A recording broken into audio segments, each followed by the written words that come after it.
Lakini baba wa taifa vile vile alitujengea taifa moja la Tanzania lenye makabila zaidi ya 120, lakini linalojihisi kama taifa moja nje ya makabila. Baba wa taifa alitujengea taifa ambalo alijitambulishi na dini. Uwezi ukapita mahala unajigamba, mimi kwa sababu ni Muislamu naomba mnichague, mimi kwa kuwa ni Mkristo naomba mnichague, au mimi kwa sababu ni Sunni naomba mnichague, au kwa sababu mimi ni Shia naomba mnichague, au mimi kwa sababu ni Anglikana naomba mnichague, mimi kwa sababu ni Mkatoliki naomba mnichague. Mwalimu alitufikisha tukaona mawazo ya namna hiyo ni ya kijinga.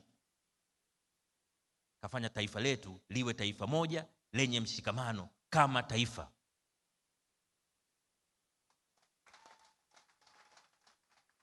Lakini vile vile baba wa taifa Mwalimu Nyerere katutengenezea misingi ya amani, utulivu na mshikamano katika nchi yetu.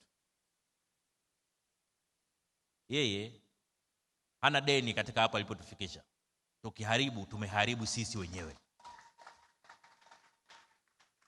Katika amani, mshikamano na utulivu wa nchi yetu, baba wa taifa hana deni na nchi hii.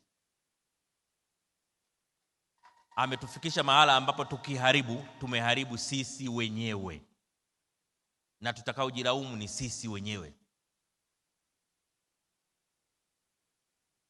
Na vitu vinavyoweza kuleta mpasuko vyote alitufundisha.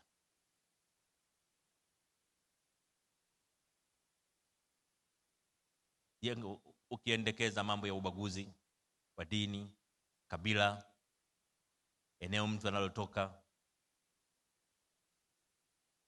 rangi ya mtu, ukipuuza maendeleo ya watu, ukapuuza usawa katika jamii,